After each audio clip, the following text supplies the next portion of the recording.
Hai, mumpung lagi nganggur di rumah, jadi kapan waktu ada yang nanya, gimana sih dokter, biar saya juga bisa anak-anaknya nggak addicted sama gadget, nggak kecanduan untuk selalu nyari tablet or handphone. Kebetulan saya penganut anak-anak saya nggak boleh gadget dan dia nggak nonton TV. Mereka bukan artinya kayak nggak nonton TV seharian, cuma kita batasin kayak dalam satu hari dia nonton TV itu cuma malam dan itu pun berbarengan dengan kita. Jadi kita lihat apa yang dia nonton. Kemudian kalau main gadget anak saya itu cuma di weekend, itu pun kita waktuin, jadi nggak semau-maunya dia. Biasanya saya kasih gadget itu cuma kayak nggak nyampe 1 jam, lalu kita mesti break sekitar 2-3 jam, lalu nanti baru boleh main lagi. Itu cuma weekend or dia lagi libur sekolah.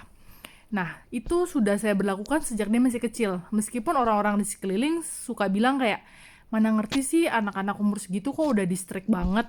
Tapi itu berguna banget saat ini. Kenapa? Jadi anak saya udah bisa bedain, oh ini waktunya saya main, ini waktunya saya belajar, ini waktunya saya makan. Jadi dia nggak semau-maunya sendiri kayak, nggak saya mau gadget. Jadinya anak yang gadget itu cenderung tantrum. Jadi dia maunya dan anaknya lebih susah untuk fokus, dia lebih suka berganti-ganti cepet banget. Karena dia kalau nonton gadget itu kan berubahnya cepet banget. Jadi anak itu cenderung hyper jadinya, karena dia setiap harinya kan udah dirangsang otaknya nih untuk berubah-berubah dengan cepet banget gitu. Nah, ditanya susah apa enggak, ya susah-susah gampang.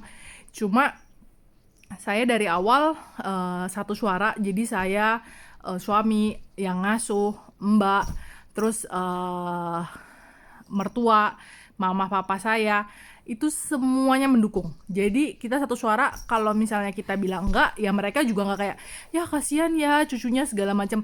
Mereka akan mendukung kita bahwa oke, itu yang terbaik, dan mereka nggak pernah langsung kayak kamu jangan kayak gitu di depan anak-anak saya. Jadi anak-anak pun sangat dengerin kita karena mereka tahu oh nggak ada yang belain nih, meskipun misalnya mami papinya ngomongin, mereka nggak ada yang belain. Meskipun di situ ada mertua saya, ada mama papa saya, itu nggak ada yang belain. Nah, jadi kalau misalnya dibilang kuncinya apa, kuncinya adalah satu suara. Jadi mulainya segera mungkin, jangan nunggu nanti, karena makin besar makin susah diatur. Sebelum dia 4 tahun itu gampang banget kamu atur, tinggal trik-triknya kita aja, karena anak sekarang tuh pinter-pinter banget. Kalau misalnya maminya sebelum 4 tahun mami sudah bisa kontrol dia, after that itu sangat gampang gitu. Jadi biasain dari mulai dia makan itu jangan main gadget. Kemudian memang lebih repot ya mam kalau dia makan gak main gadget, jadi kita mesti sambil cerita gitu. Terus batasin waktu dia main gadget. Kenapa? Karena sayang juga sama matanya. Anak-anak sekarang kita lihat ya, matanya semua rata-rata udah minus di usia kecil. Dulu zamannya kita itu udah gede-gede baru minus gitu ya. Sekarang udah mulai, anak-anak aja udah mulai pakai kacamata gitu. Terus banyak anak-anak sekarang dengan dry eye, matanya kering akibat salah satunya gadget, karena pada saat dia nonton dia nggak kedip tuh, dalam sekian detik tuh nggak pernah kedip gitu. Hal sepele tapi bermakna.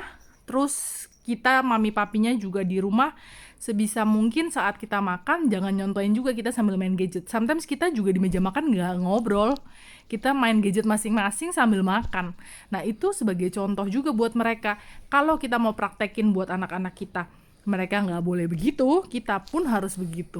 Oke, nanti kalau memang ada yang mau ditanya, jangan sungkan, langsung kontak aja, atau langsung komen, atau langsung DM aku, pasti aku jawab ya. Jadi anytime kita saling sharing aja, bukan saya bilang saya paling benar, tapi we do our best as a parents. Oke?